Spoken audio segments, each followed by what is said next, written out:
come through, huh? आराम से बैठ जाए, भगवान का नाम गुणगान सुनिए, right?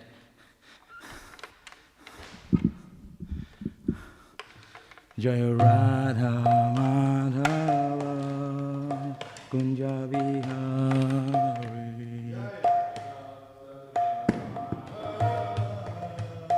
कुंज बिहारी जय राधा माधव कुंज बिहारी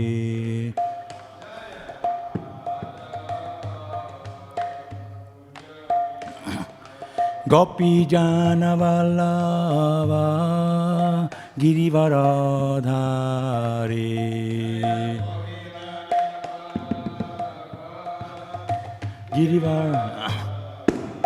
गोपी जन Vallabh Girivardhari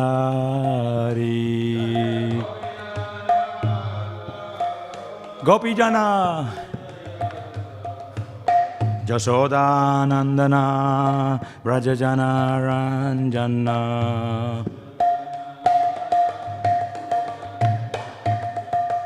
Jashodanandana Brajajana Ranjana Everybody! Jashodanandana Brajajana Ranjana Gauranga Nityananda Dana Jamuna Tira Vanachari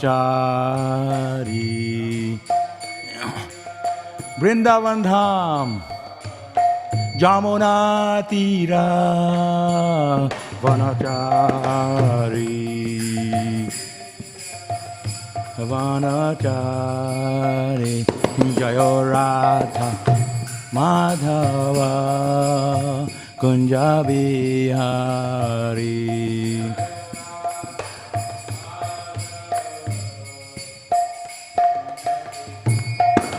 Gopi Janna Vallabha Girivaradhari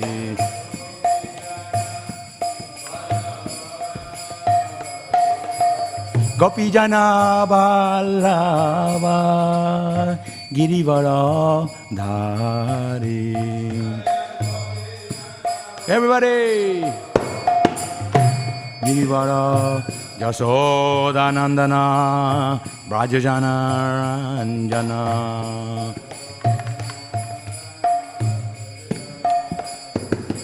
Jashodanandana Brajajana Ranjana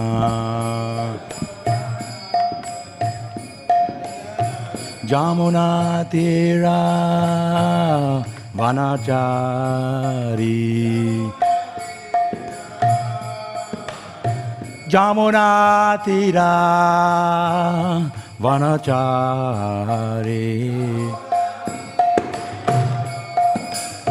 Jaya Radha Madhava Kunja Bihari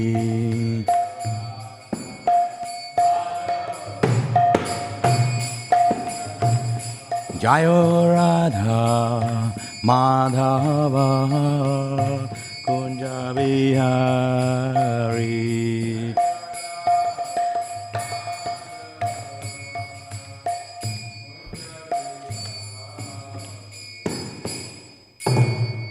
Gaur Premanande Jai Vishnupada Paramahamsa Hare Bhaktivedanta His Divine Grace His Bhaktivedanta Swami Prabhupada ki jai Srila Prabhupada ki jai Ananta Koti Vaishnava Vrinda ki jai Granthara Śrīmad Bhāgavatam ki jai Nitai Gaur Premanande All glories to the assembled devotees All glories to the assembled devotees All glories to the assembled devotees Glories to Sri Guru and Sri Gauranga All glories to Srila Prabhupada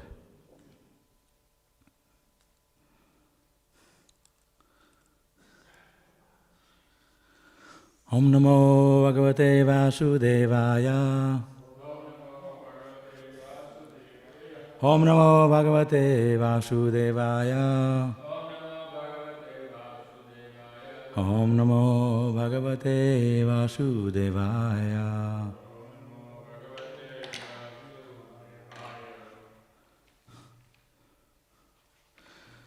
Reading from Śrīmad Bhāgavatam, Canto 4, Chapter 30, and text, today's text is 44.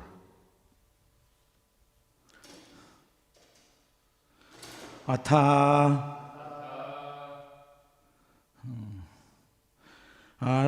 niyaya salilat Atha nirjayaya salilat prachetasa udanvata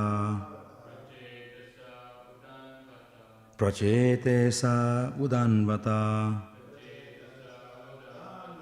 vikshya kupyan drumas chanam Vikshya kupyan drumayischannam Gam gam rodhum ivo sritai Gam gam rodhum ivo sritai Atha niryaya salilat Prachetasa udanvata Vikshya kupyan drumaschannam Gam gam rodhu vivasritai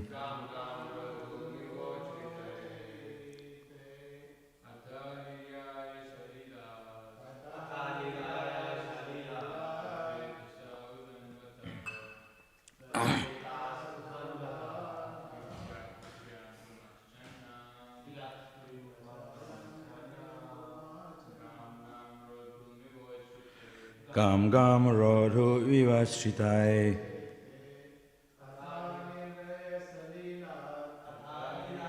Salilat Udanvata Kupyan drumaschannam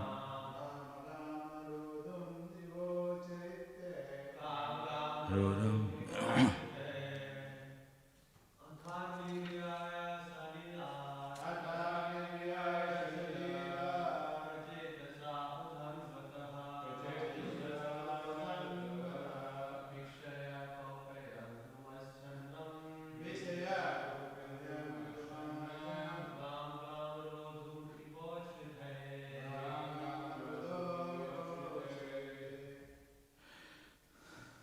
Ataha, thereafter, Niryaya, after coming out, Salilat, from the water, Prachetasa, all the prachetas, Udanvata, of the sea, Vikshya, having observed, Akupyan, became very angry. Drumai, by trees. Channam, covered. Gam, the world. Gam, the heavenly planets. Rodhum, to obstruct. Iva, as if. Uchretai,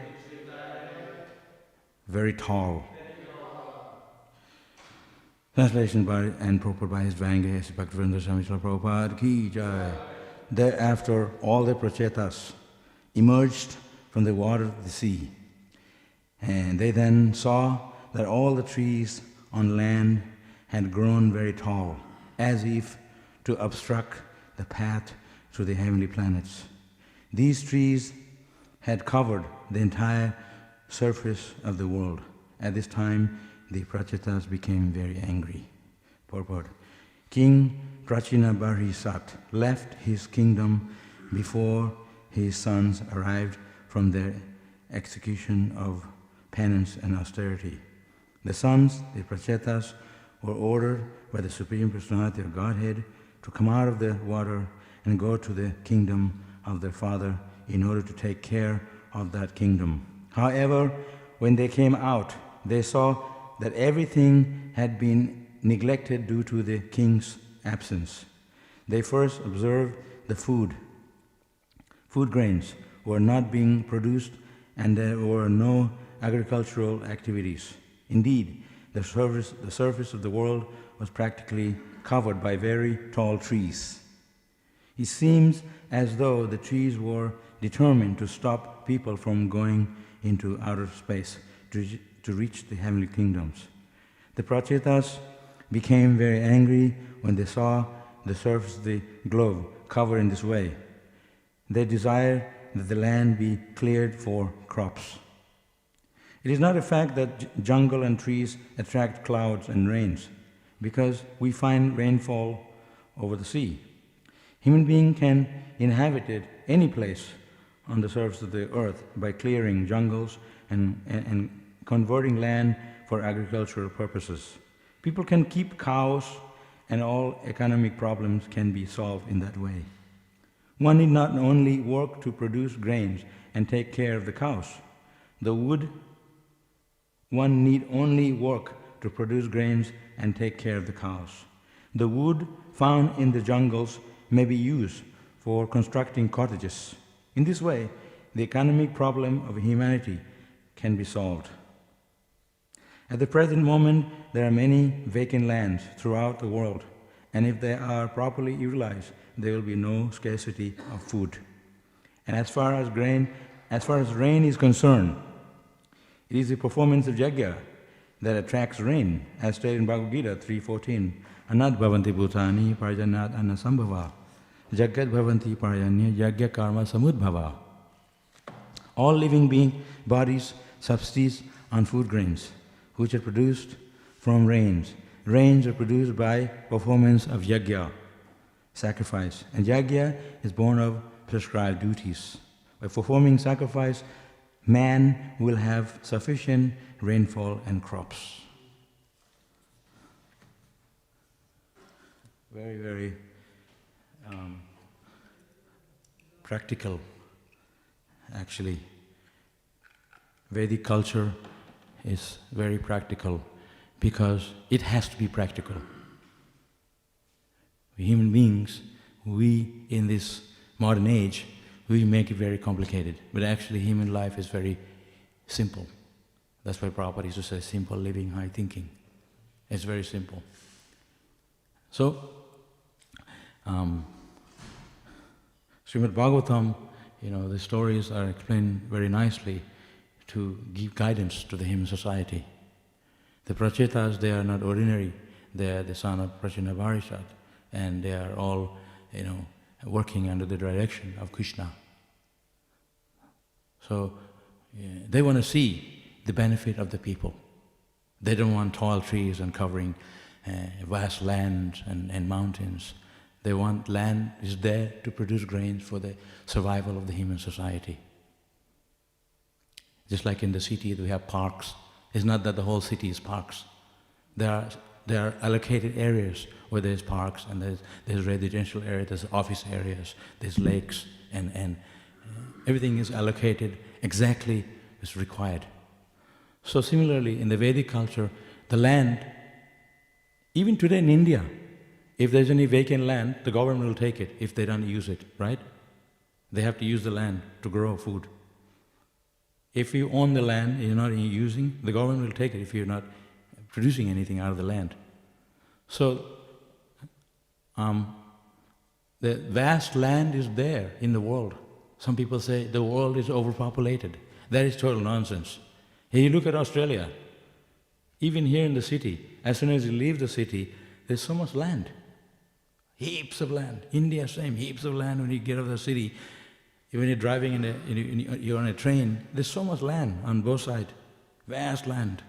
So there's overpopulated because everyone is cramping in the city.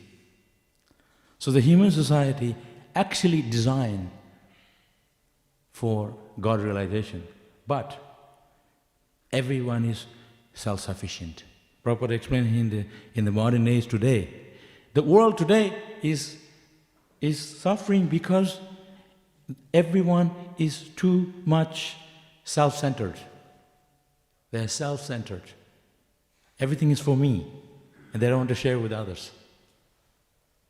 If you have 1 house, 2 house, 3 house, you rent a few others, and some people living on the street. So where is the fairness? Yeah, a bit loud, isn't it?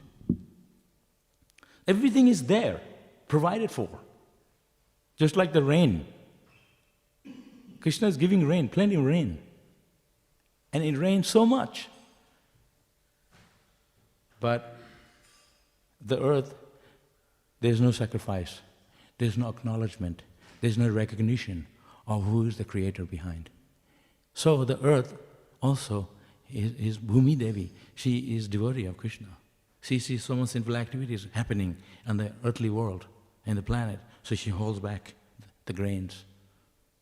That's why, as you can see today, some countries there's no food to eat. They're starving. So Krishna says, if you serve me, I will provide for you. And we had the example of that. We chant Hare Krishna, do come, a little bit of kirtan, give a talk, and heaps of food waiting for us afterward. All you have to do is sing and dance, which everybody wants to do. If you don't sing and dance, then you sing and dance for, bole bole out there, mundane songs. In the material world, they're doing the, So we can sing for Krishna. It's so simple. Human life is very simple and it's full of joy if we want that. But because people are greedy, overly greedy, they want to, if you have 5 people, they have 5 cars at home. Isn't it? Where's the need for that? And they said, and there's this pollution because there's so many cars. The roads are too much traffic because there's no control. And it's overpopulated. What is nonsense? There's so much land. Prabhupada is explaining here. There's no overpopulation. And some people, they just have kids after kids, 10, 15, and then they can't provide for them. They just have for the sake of having. There's no control. So if you can actually manage your life in such a way, there is plentiful. There's plenty, there's abundance in every way. All materially, everything is provided by Krishna, by God. Australia is the example of that. Here we're living in Australia, it's such a big country. And as soon as you leave Melbourne, you leave the cities, you hit the road. So much land. I came here once from Perth all the way to Melbourne by train. I want to see the land. They had this one train called Indian Pacific. It's a very, very long train. They may still have it. It goes from here to Adelaide, and then you have to change. But that time they used to have this train, long train, goes all around, starts from Perth to Sydney. So I want to check it out, what the land looked like. So much land, but half the land you can't use it, it's all useless. But there is land they can develop if they want to. So Krishna is always thinking how I can provide for the human beings. Despite the human beings are not serving him, they're not recognizing him, still he's providing for us. It's not the elephant and the cows and the bulls, they have a bead bag and they go to the temple chanting their rounds. And at the end they get food, prasadam. They're not chanting, they're still getting food. So Krishna is providing for, even though they're inimical, they're envious of God, atheist, still Krishna is providing for them. If you work for some company and you don't like the guy, the boss, they kick you out or cut your salary. But so many people, they're against God. They don't even believe in. But Krishna is still providing. He didn't kick them off. From today, no more food for you. If someone is suffering, that's due to their karma from past life. But you can't say, oh, it's their karma, let them suffer while you are enjoying. We have to also be very practical. They are suffering, let me give them Krishna consciousness. Let me give them prasadam. Paradukkha dukkha, the devotees are very loving and caring, and they feel suffering in their heart when they see others suffering. So Bhagavatam, it's such a wonderful thing. So the Prasetas, they saw these big tall trees. Here there's a place in Australia, in Western Australia, there's these huge tall trees. You have to look upward to the sky to see how tall they are. But those are special trees. They don't have tall trees so many here. In fact, they're cutting all the trees. And when you're driving, they put some nice trees on the side of the road. But if you go way back, they're cutting them all for toilet paper or other things. So just for people to see, they're planted all these trees on the side. Oh, very beautiful country, Australia.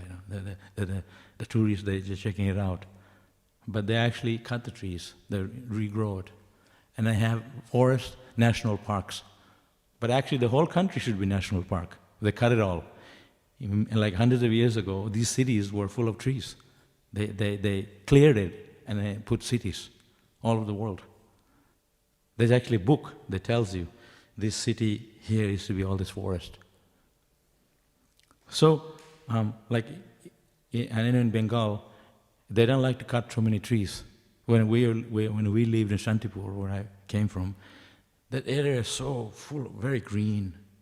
And in that area, in Mayapur, that area, it says, if you go down towards the Chaitanya Mahaprabhu's birthplace, you go past that area is very flat. It's mentioned that Prithu Maharaj cut the land. It used to be all mountains, and he was very angry, similar thing. And he flattened it to grow rice and grains for people.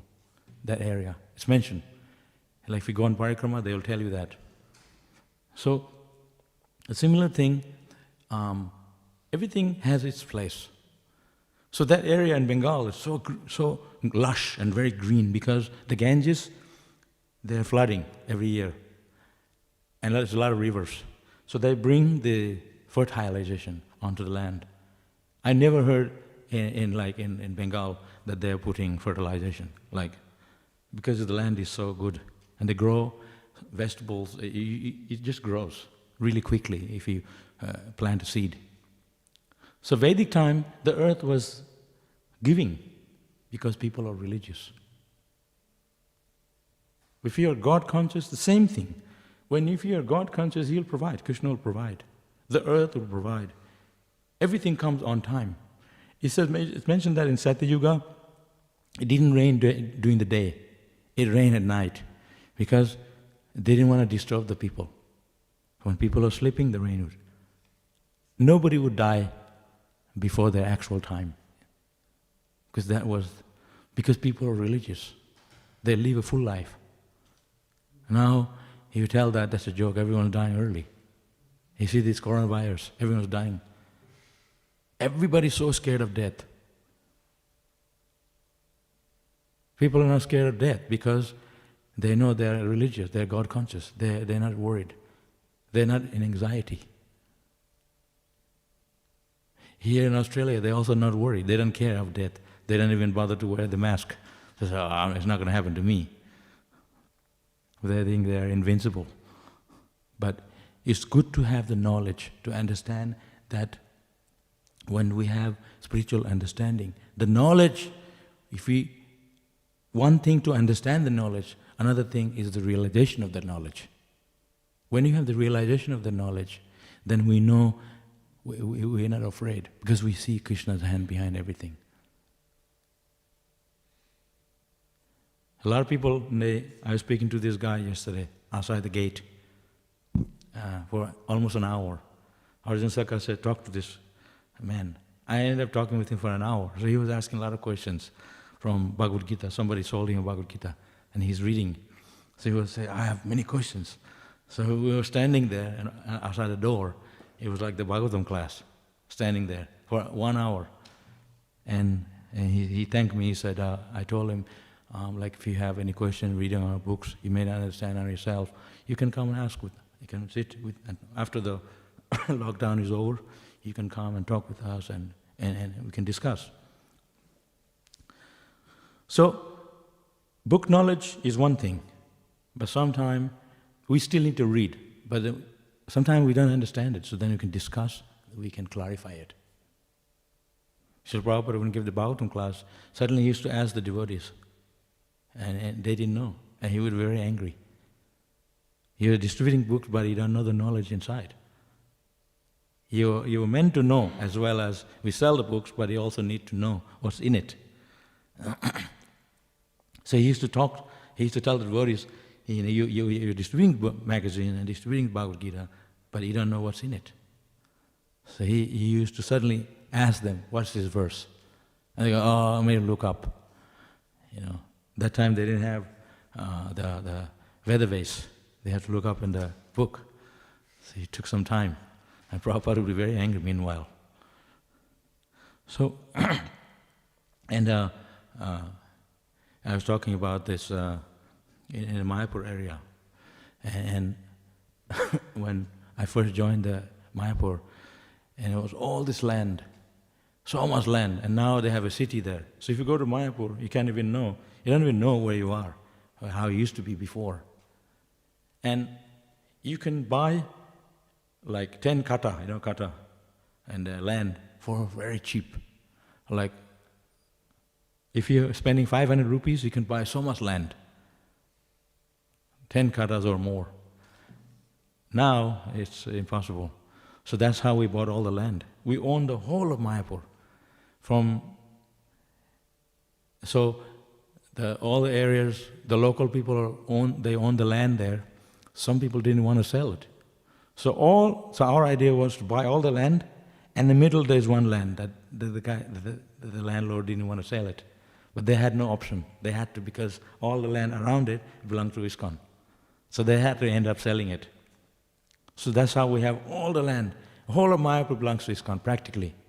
If you go behind Gosala, all the way to Jalangi, that's all our land. And there's a road there. There's land behind the road. It's connected right to the bank of the Jalangi that belongs to ISKCON. That's because they bought it. We need the land for the city.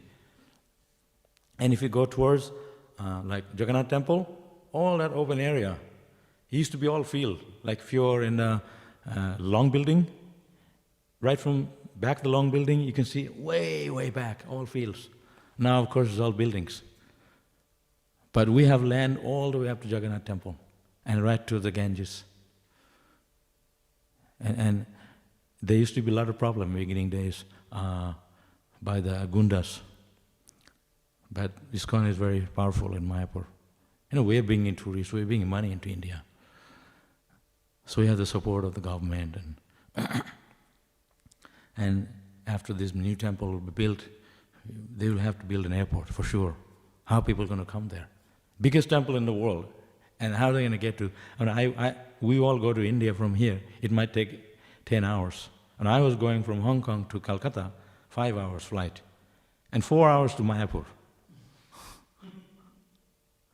And it's bumpy road.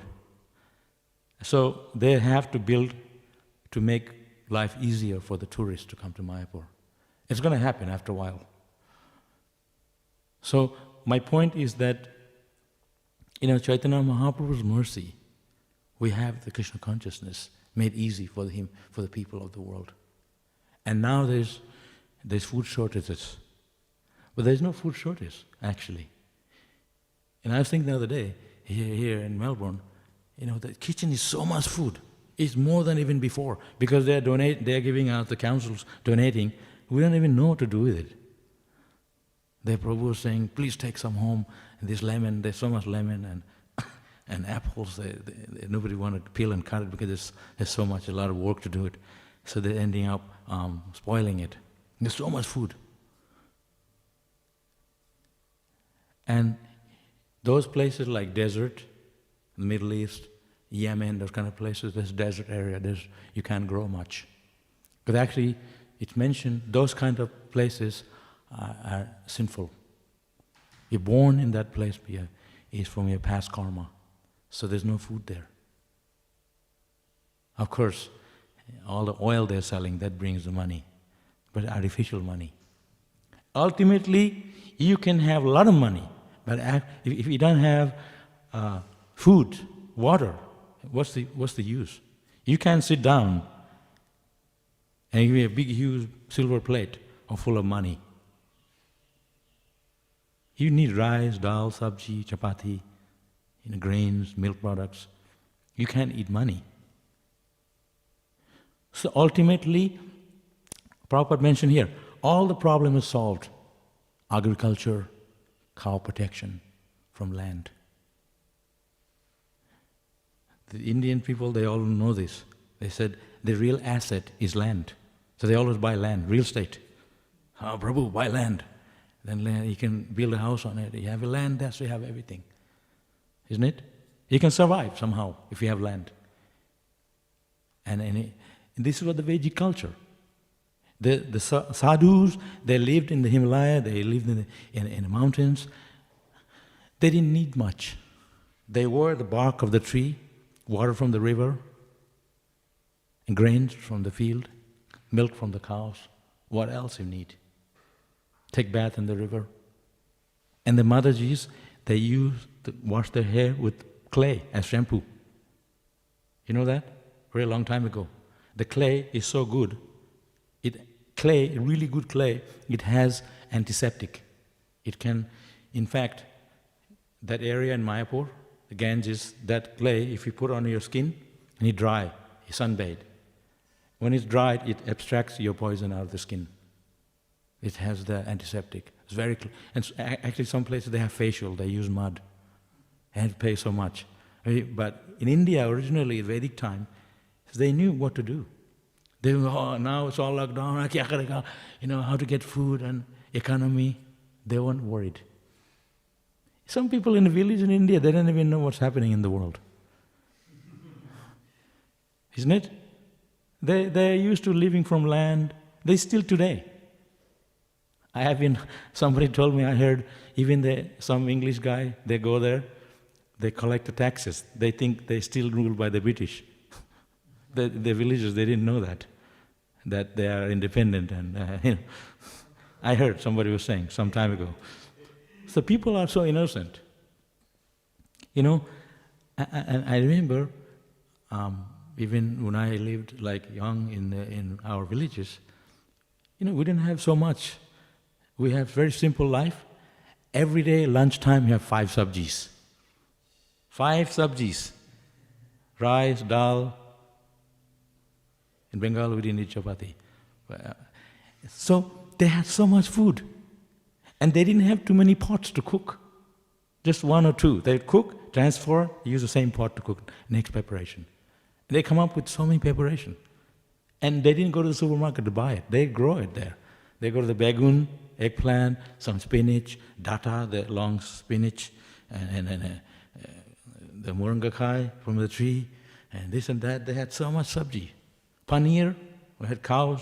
We got one guy to come and milk, and we made paneer from fresh. And we're eating like kings, and very healthy, not chemical. This is life.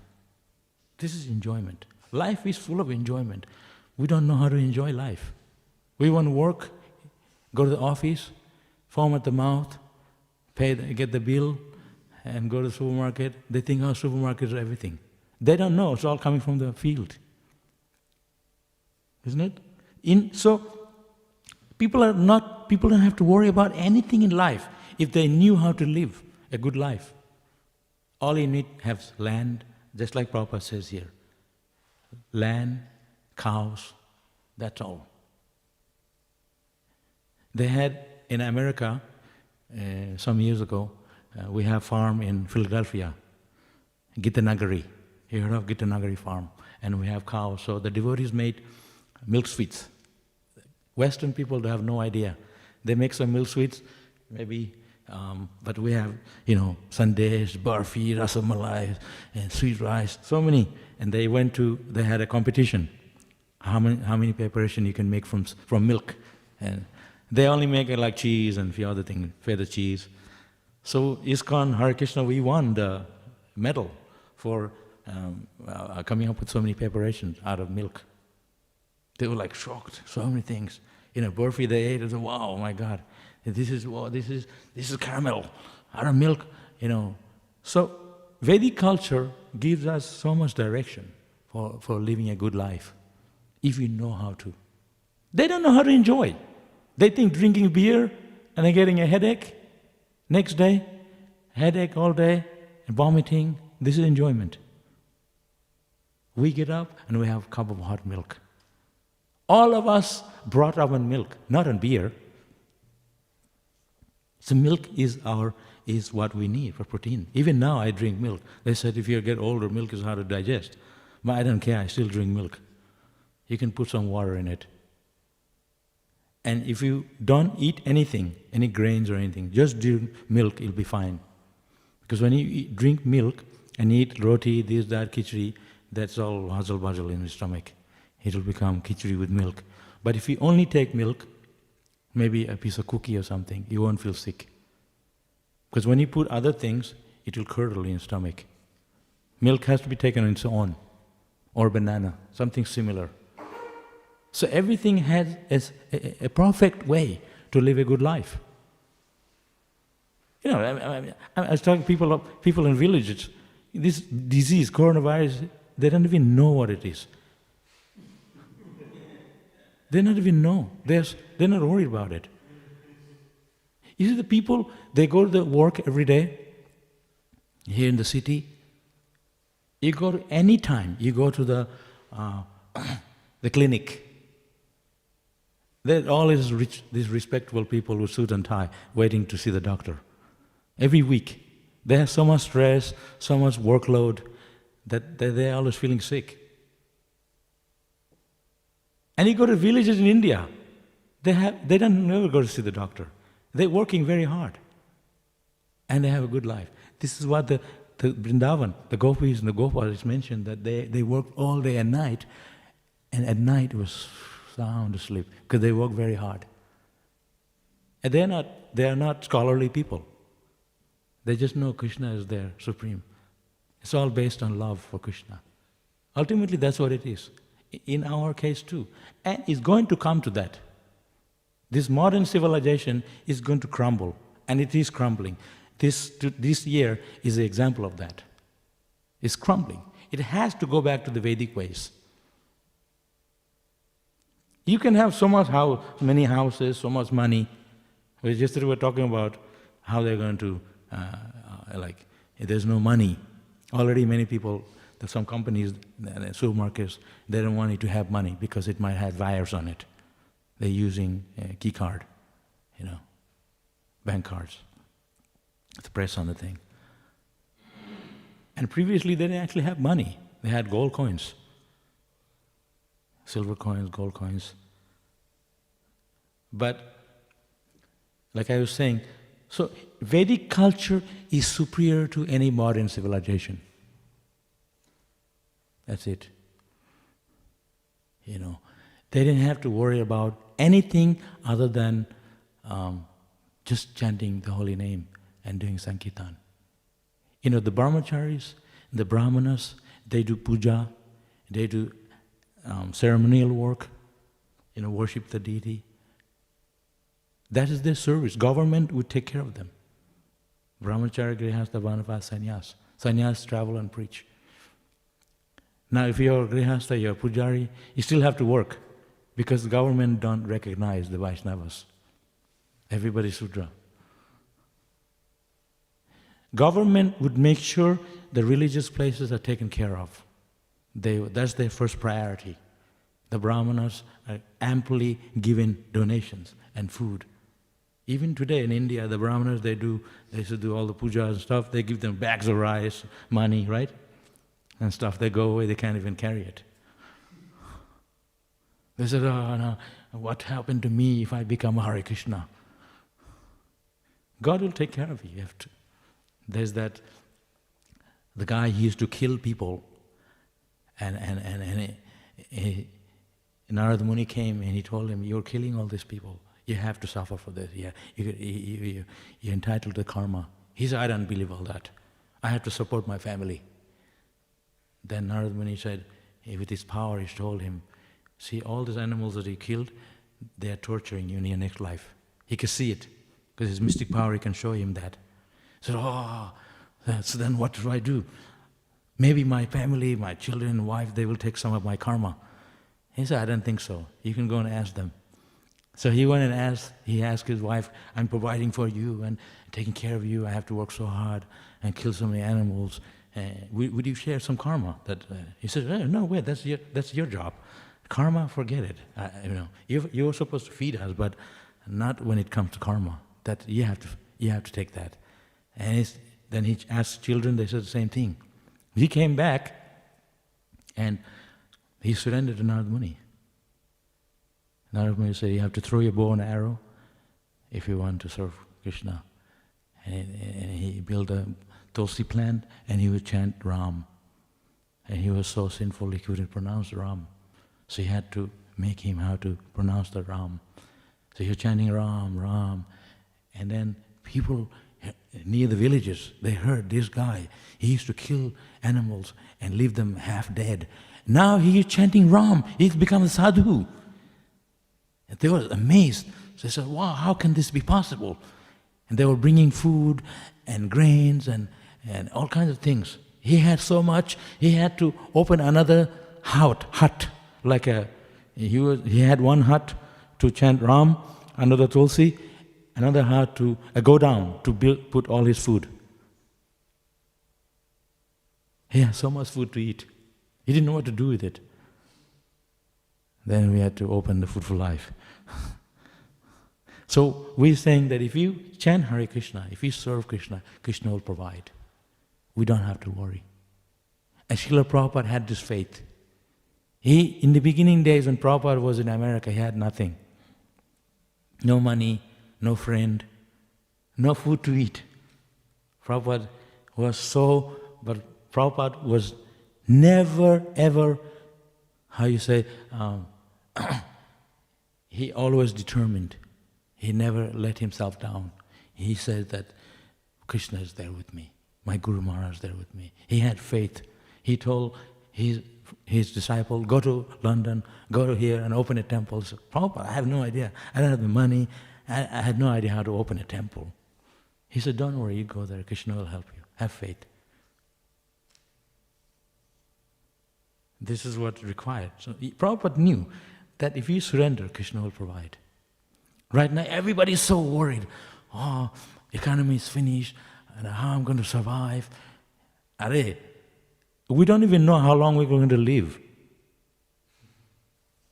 Tomorrow, I'm going down the train and thinking, what if I get the coronavirus?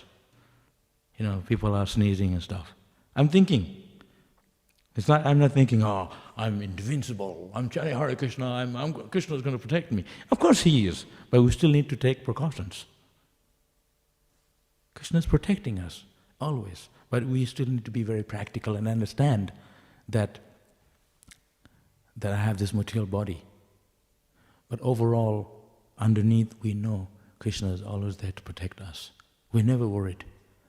If you don't have the spiritual knowledge, if you don't have Krishna consciousness, if you don't chant Hare Krishna, if you don't believe in God, it's a big worry for such people. All they can say is bad words and not Hare Krishna. Devotees are gentlemen. Devotees are soft. Devotees are very well-spoken. Devotees are very relaxed and peaceful and loving and caring. Full of good qualities, like God. Like Aniruddha Prabhu was saying yesterday. Devotees are very understanding and soft-hearted. Why do we choose somebody I like, somebody I don't like? It's not I like or don't like. We choose to associate with someone who can inspire us to become Krishna conscious. That's how it is. Sangha, we associate with sadhus because they can inspire us in Krishna consciousness. Because the devotees are very gentle, devotees are loving and soft. They can give us that spiritual Shakti. So when you chant Hare Krishna, it's full of Shakti, full of power in it, spiritual Shakti. Shakti means that Krishna will give us his blessing through chanting. This is why, like all of you every day, not everyone's here. You take great pleasure in chanting Hare Krishna, isn't it? That's what Krishna says in the 10th chapter, Bhagavad Gita. My devotees, they're conversing one another in pleasure. That verse. Because Krishna is there in his name. So we have ultimate knowledge. If we have ultimate love for Krishna, everything will go smoothly. Even there is a tragedy or some misfortune comes, a devotee is not disturbed by it, because we know there is a reason for everything. There's always a reason for everything. Of course, we also know if something is not good, we don't embrace ourselves in that. We stay out of it. But somehow we have to know that Krishna consciousness is a perfect system. But still, people who want to look for fault, they're going to always find something wrong with it. Even when Krishna was here, he was challenged, are you actually God? That's why he had to show universal form. So my point is that if we depend on Krishna, if we serve Krishna, he will provide. That's the point of this purport. The Prachitas, they are not ordinary. They are favored by Supreme Lord. They're Krishna's devotee, the son of Prachina Barshad. They are all great devotees. That's why they're in the Bhagavatam. They showed us how to live a life.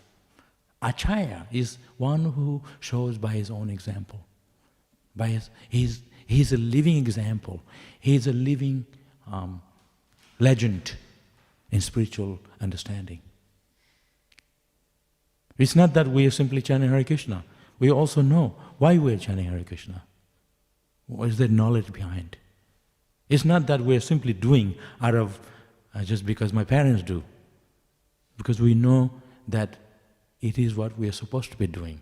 This is the purpose of our life. And there's a whole concept, the knowledge behind why we're doing it. In this way, we're not in doubt of everything. When we are not in doubt, when you actually understand everything, everything becomes clear. But we do have to study these books. We have to associate, then there's no problem. Blacks, whites, from different countries, everyone is chanting Hare Krishna together. It's so harmoniously. If you are in the spiritual world, somebody is yellow, somebody is blue, Krishna is blue, someone is black, everyone is working together because they see Krishna in the center of everything. He is Bhagwan. So there is no problem. So similarly, here in this world, we have to understand that before you can go there. And everything will become very smooth. That's the ultimate. The real food is external food we need to survive, but we need to feed ourselves with spiritual knowledge through chanting. That's the actual substance of the Bhagavatam, is this love for Krishna. Because people may have land, people with emphasizing, simple life. But some people may already have simple life, like those people in villages.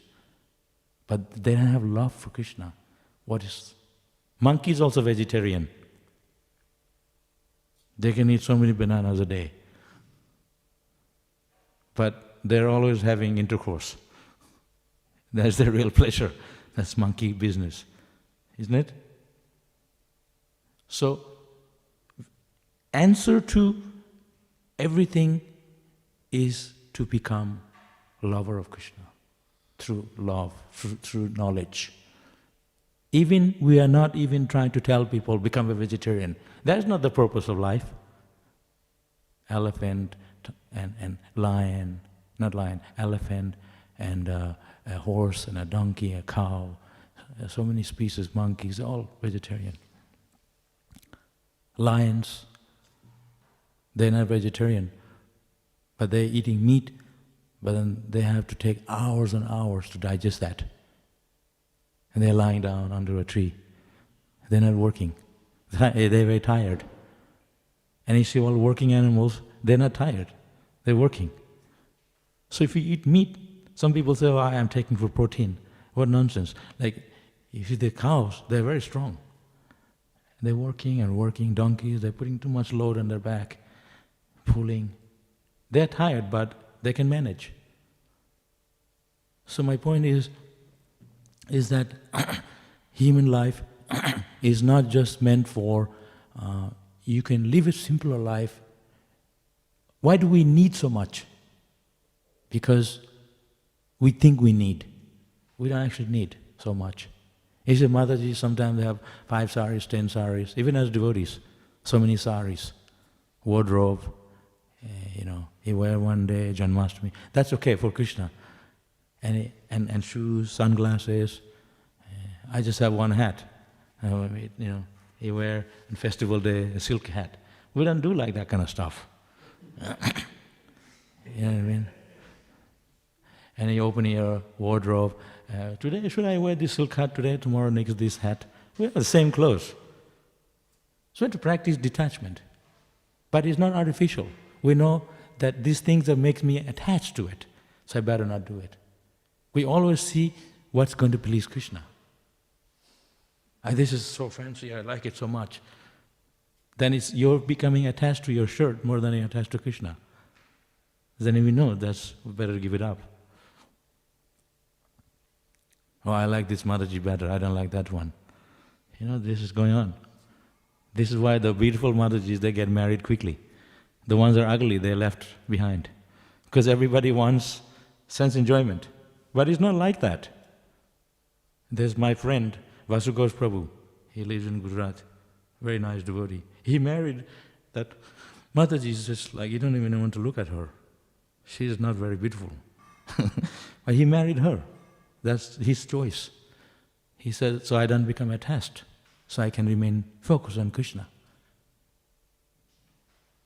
When you are all young, we're handsome and everything. We have a lot of choice in life. But you see, Raghunath Das Goswami, his parents tried to make him stay in the family, tied him down. He ran away in the middle of the night to meet Chaitanya Mahaprabhu. It's mentioned his wife was as beautiful as Apsara. So what is it that he's running away from? How come he has so much love for Krishna? What is it making him give up these material things? Because he has a genuine love for Krishna. And we don't have it, so he falls for material things.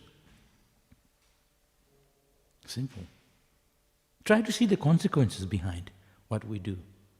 We give you a big plate of prasadam, pizza and lasagna and spinach pie, you name it, all the things. He said, no, thank you, Prabhu. You have a little bit. It's such an attractive quality. And then, wow, my God, if I was me, I was going to eat all of that. So what is it that, because you see what's going to happen to you eat all that. You're not going to be able to digest, you're going to feel sick, you're going to next day you can't come to the program. You can't chant japa with the devotees. There's so many things. Long term, you have to see everything in long term. So this is why the Prachetas, they saw for the purpose of the human society, to provide for them, just necessary for livelihood. But they're also great devotees. They're giving spiritual knowledge. They're Vaishnavas. Now, they only see the material things and they're not seeing spiritual things. That is the problem. Because material things is not going to be able to solve all the problems. Material problems bring another material problem. But spiritual understanding is the ultimate solution to everything. So if you don't have spiritual life, you have nothing. Because material thing, when it goes, you're going to go in anxiety, and it's going to go. When a devotees, we are getting sick, we simply chant Hare Krishna. We see Krishna, he wants me to go, it's fine. We're not in total anxiety. But materialistic people, they have no idea. They don't know who to turn to. They're total anxiety. I'm sick, oh, fine. I'm not this body, I have to die anyway one day. We're not that worried. We chant Hare Krishna, and Krishna will protect.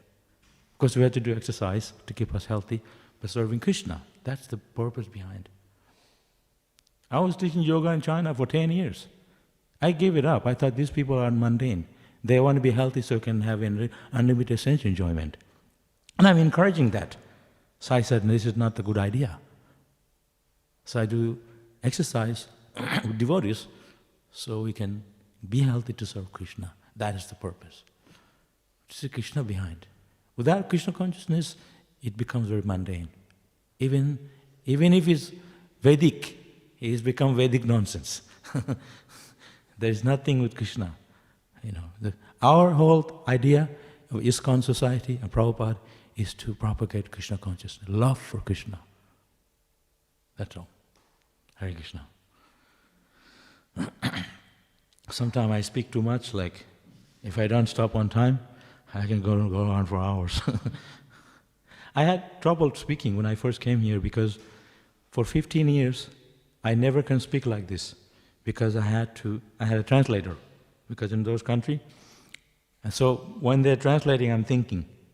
So now we have to speak spontaneously. So first year I was like, I had difficulty to spontaneously speak, but it came. So you don't know this. Like if you're all talking and someone is translating, and then in between when they're translating, you're thinking what you're going to say next. So suddenly you have to spontaneously speak. That becomes difficult. But it's a how to do it. Okay. Hare Krishna. Srila Prabhupada ki jai.